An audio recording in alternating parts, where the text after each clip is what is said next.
Hey everybody, nice to meet you. I'm Jon Vroman, and if we are not already friends, I live in Austin, Texas with my beautiful wife, Tatiana, and my two boys, Tiger and Ocean.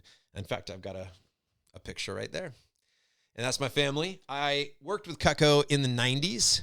After 14 years, an amazing career with the company, I decided to work with my charity, Front Row Foundation, full-time. I did speaking for a number of years. I wrote a book called The Front Row Factor, which I think some of you might have a copy of. It's everything you can learn about living life from people who are fighting for it, how to make the most of your time while you're here. And now I work with high-performing business dads who want to put family first. They want to thrive in business, but not at the expense of their family. And so my objective in sharing this message today is I want to give you 4 ideas that I feel are really important, things I learned back in Cutco and I keep learning them over and over again over the years. I feel they are very important principles. Now, my hope is that one idea, one concept, one question, one story can help you to be more successful in your Cutco vector career. And I know success can be seen many different ways. So that might mean more sales, a faster promotion, higher profits, bigger impact, more friends, more fun experiences. Whatever it is for you, my hope is that these 4 concepts that I share are helpful for you. So let's talk about what they are. The first idea that I'm going to talk about today is something called the ego castle. And this concept was the thing that actually prevented me from succeeding in the very beginning with Cutco. I'm then going to talk about a philosophy that I call running naked. And really what this is about finding your true self and boldly stepping into the world with real courage and the impact that that can make. The third concept I want to talk about is road trips. What it's like to get the right people in the car with a destination and then being able to overcome any obstacle, any challenge, be resourceful to find your way into a legendary story that you will one day tell. And then finally, the 4th idea is all about feeling this whole experience of life fully, the good and the really, really challenging parts, and what it means to fully experience all that at your core. So let's talk about our first idea to start, which is the ego castle. I want to give full credit to Dr. Kelly Flanagan, who taught this to me. I actually shared it with a number of guys at one of our dad's retreats. And it's one of the most profound concepts that I'd ever heard in my entire life. And here's what it means. In our lives, all of us build an ego castle. And the first part of our castle is built in, let's call it the 5 to 10-year-old range in life, where we realize that we might want to protect ourselves or present a false self. If we define ego as a false self, that we put up a wall so that people can't hurt us. And one of the ways that I remember experiencing this as a young kid was when I realized that name brand clothing could make you cool, or at least to some.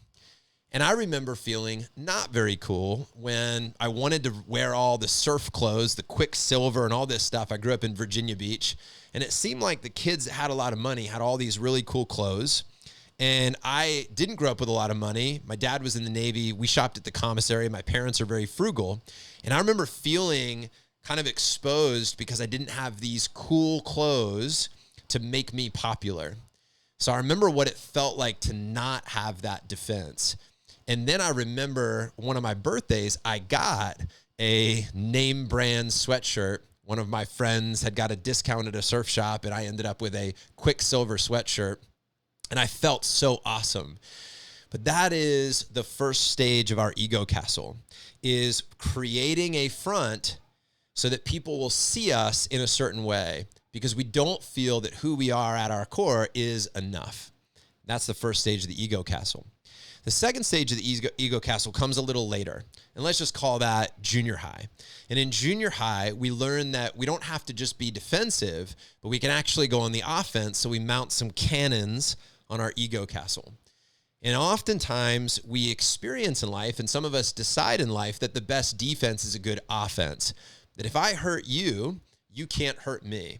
So if I can start picking on people, cutting people down, right, making fun of people, then ultimately I will appear cooler or stronger as a result of that. Now, this isn't everybody's exact path. I'm not saying everybody is a bully in their lives, but I think many of us know what it's like to say something mean to somebody else because we're trying to protect ourselves. I remember doing this with my parents when, just going through the normal challenges of being a kid and finding my way in the world. My mom and dad would try to help me, and sometimes I would push back at them, and I would even get angry at them, mean at my parents, and they really didn't deserve it, but I was just trying to protect myself. If they were hitting a little too close to home and I didn't want to reveal myself, I would attack them and push them back a little bit. All right, so that's the second phase, is to put cannons on your castle. And the third is, we can call this high school or even into college, where we start to really master some skill in our lives. We get really good at a sport, or we find ourselves very competent in academics or whatever it might be. But we start to develop some competency, and then we find our way onto the castle throne. And the castle throne is the throne of righteousness, where you get a chance to tell everybody they're wrong and you're right because you're smart. And I think that for many people, and I've heard this time and time again, as we just become such know-it-alls that we figured it out, now we've learned it, we know what's up, and now we get to tell everybody else that we are smart, that we are right, and that they are wrong. And that is a dangerous place to be, because we close down, we're no longer curious. That's our ego castle throne. Now we have a complete ego castle. It's our way of protecting ourselves against the world. And the truth is, everybody has one, and it's never going away. And that's probably a good thing, because an ego castle can serve you in life. It's not necessarily my prescription to go into the world and say anything you want and be completely vulnerable, because I don't think that the entire world has your best interest at heart. So there is some level of gauging how much you reveal and at what time. But understanding that our castle is there, and understanding that we all have an ego and how it's created, and it's developmentally perfect that we do this, we just don't want it running our lives. But when we understand that we have this ego castle, we then realize that every castle has a drawbridge. And we can put that drawbridge down, and we can walk out into the world. And with people we trust and love, we can open up and we can be ourselves. And that was the part that I struggled with in my early days of Cutco, was being my true, authentic self. And what would happen was, I wouldn't ask for help when I really needed it. I wouldn't be honest with my managers or my mentors about where I was struggling. They would say, "Are you having a problem with the phone calls?" I would say, no, I'm great. Or I would kind of make up, exaggerated results, because I didn't want to appear to be a poor team member or whatever it might be. But I wasn't being completely transparent. And as a result of that, I wasn't succeeding, because I wasn't asking for help. I was still projecting this, know-it-all guy. And as a result of that, I wasn't humble enough to get feedback or counsel or to grow.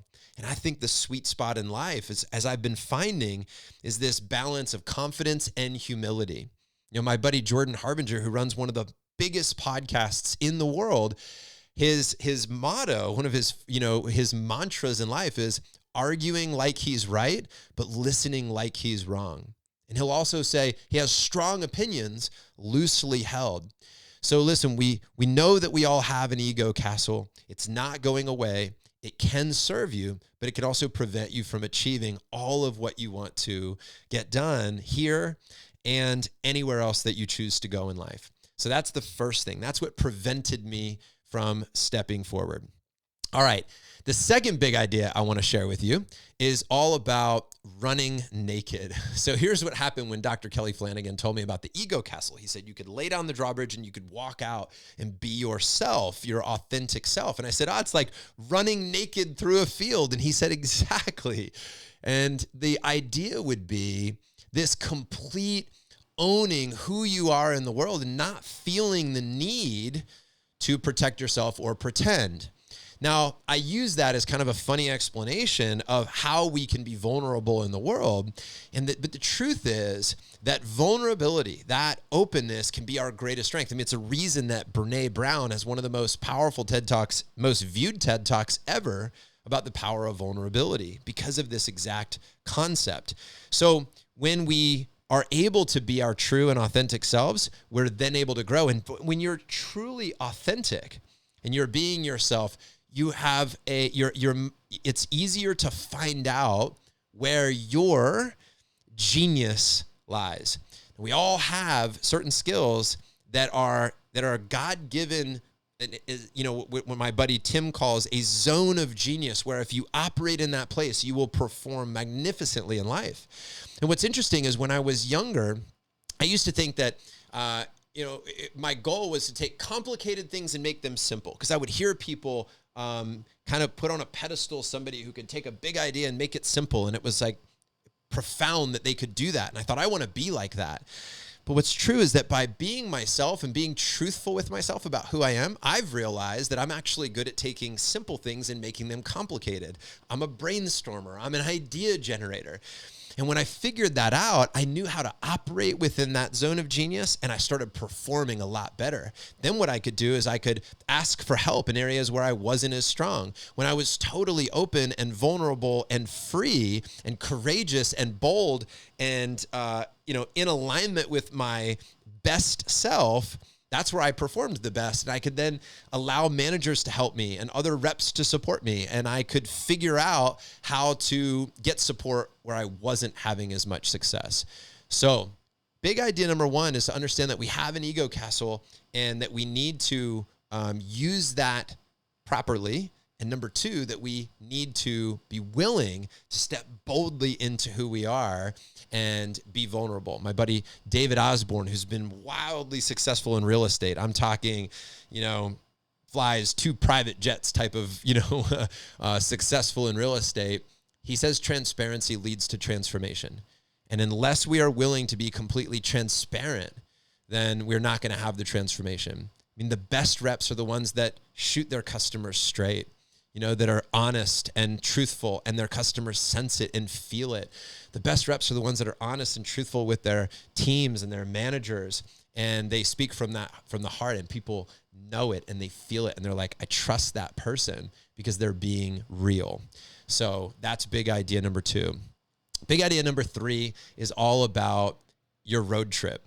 So once you understand your ego castle and once you're being authentic, then you're going to align with the people that you want to get in the car and go on a road trip with. So this is like picking your few friends that you're like, we're going to go do this thing. We're going to accomplish it.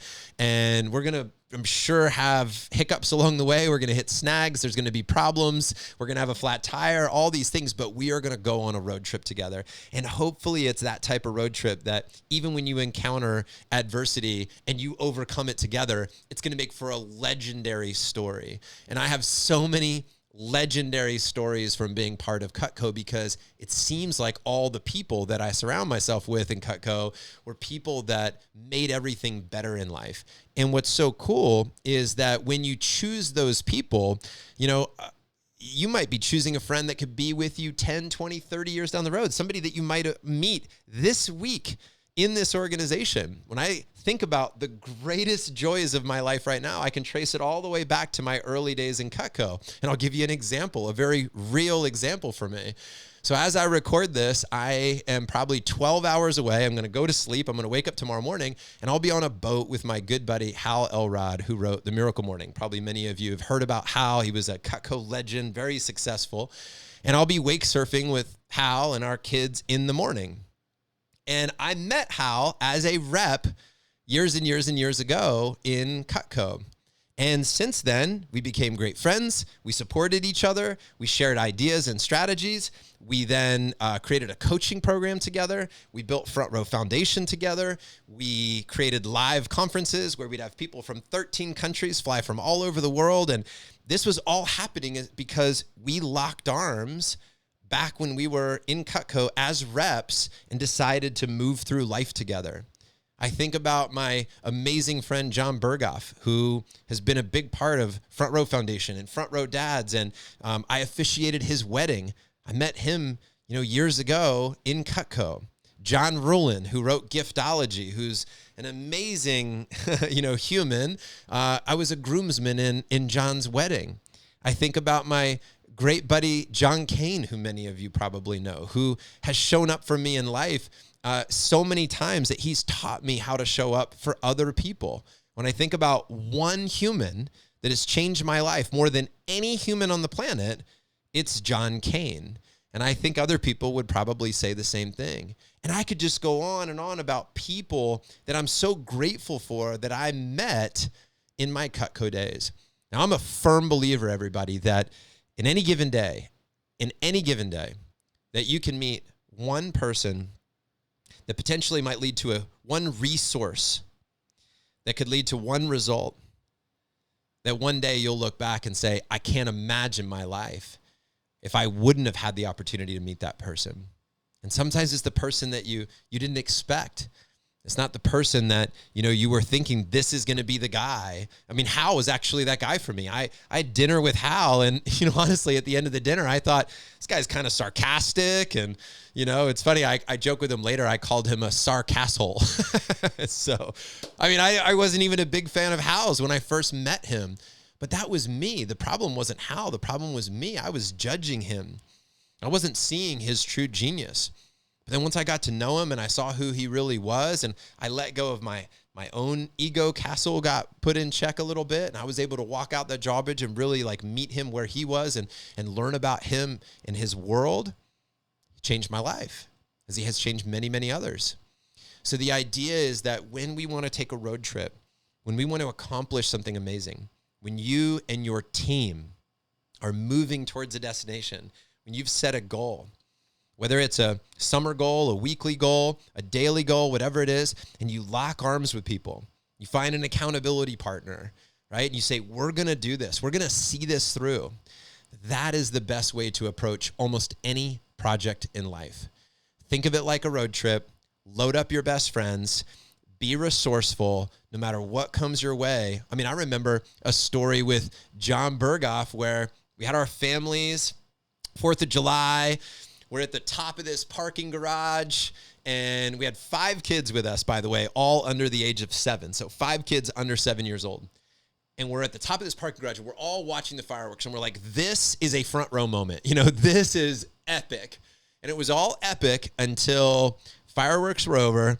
Kids started melting down, tired, hungry, and we got in the van to leave, and we realized that every single person was leaving this parking garage at the same moment when the fireworks were over, and we were at the very top, and we did not move for 40 minutes. We never even moved 1 inch for 40 minutes.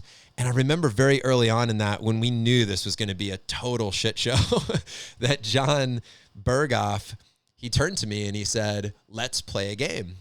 And the game is, this would be worse if. And then we just laughed and we told jokes and we just made it fun. But when you're with amazingly resourceful people, people that bring love and light and bring adventure to situations, you can overcome anything. And there's no doubt that we all are thrown curveballs in life. 2020 is an incredible challenge thrown to many people. And I want to use this as an opportunity, if I can, to just give props to the entire Cutco leadership team, because presented with an immediate challenge of COVID and having to redesign, reframe, rethink, reimagine the future of Cutco and what could be done so that all of you could have this opportunity. And the fact that you're thriving right now and you're doing so exceptionally well. And I realize you're not without challenges. No organization is. Everybody's facing challenges. My family is facing challenges. As much as I've loved all the time that I've gotten with my wife and kids, that's come with some challenges for sure. So I know you face them, and I want to honor those. But I also want to tip my hat to you and say, fantastic job. You guys are crushing it. And I'm absolutely blown away by what you've been able to accomplish this summer. It's remarkable. while some companies are questioning how they're even going to keep their doors open, you all collectively as a community have found a way to absolutely thrive. And wow. But I'm not shocked. I'm impressed. But the truth is, I've seen this happen year after year after year. It's rooted in the culture to be problem solvers. It's rooted in the culture to say, all right, this is what happened. And I remember something that I learned from a guy named Sean Stevenson. And Sean was a motivational speaker who actually lost his life about 2 years ago, I think now. And Sean, he had, it's a longer story, but I'll tell you what I learned from Sean. Sean was in his final hours in the hospital before he passed, and he looked at his friend that was there in his life, one of his best buddies, Joe Polish. And he said, Joe, remember, this didn't happen to me. This happened for me. And I think in that sentence, in that phrase, in that sentiment of it's not happening to me, it's happening for me, it's such a beautiful way of approaching life. And I think that is, for me, has been one of my greatest lessons from Cutco, is that people are so resourceful in their ways of supporting each other and figuring out how to serve the customer and figuring out how to conduct business with integrity and with love and joy and just a level of fun that's, immeasurable and incomparable, it's rooted in, hey, all these things happen for us, not to us. We're not victims of all this, right? These are all opportunities. And I learned that from John Berghoff. What's the gift in the challenge? What's the gift in the challenge? So many of these things, by the way, so many of these lessons and these phrases and these quotes and these ideas, I see them showing up in my life now, and I constantly, on a daily basis, look back with gratitude and appreciation for my Cutco family and everything that I learned. So, first big idea is ego castle. That's what prevented me. That's what stands in our way when we're being defensive constantly, right? Trying to attack people or be righteous. Number 2 is all about transparency leading to transformation, when we can finally just be ourselves and without fear of so many people judging us. We can boldly step into our zone of genius. We can operate with excellence. 3rd is deciding where we want to go and with who and what type of trip are we going to take so that we can tell legendary stories later down the road. And we can be, as we say in Front Row Dads, that it's 3 things. It's finding the incredible relationships. It's being incredibly resourceful, sharing resources with each other, sharing ideas, and resources are questions, resources are strategies, resources are books, resources are, kind words. They're all resources to be resourceful in our attempts so that we can get a result. Relationships, resources, and results. That's what it comes down to for me, operating in life every day. Who can I partner with? What resources can we share? And what result can we achieve so that ourselves, our families, our communities, and the world can thrive, that we can continue to evolve as a human race, that we can learn to love each other, to respect differences, and to be a more awakened, a more aware culture, reconnected to nature, reconnected to the planet, reconnected to the many generations that hopefully can benefit from the decisions you make today. And yes, I am linking the decisions you make on a daily basis, I believe, make a difference in whether or not we save the world generations to come. I believe that everybody plays a role in that. All right, guys, let's wrap this up with our 4th and final idea. It's super simple and yet extremely powerful in our lives. And this has to do with knowing where we are emotionally in any given moment. And that awareness will allow us to be more powerful within the world. And here's the concept taught by a guy named Jim Dethmer. He essentially says at any given moment, we are all either above the line or below the line. When we're above the line, we're operating from a place of being open and curious and really committed to learning.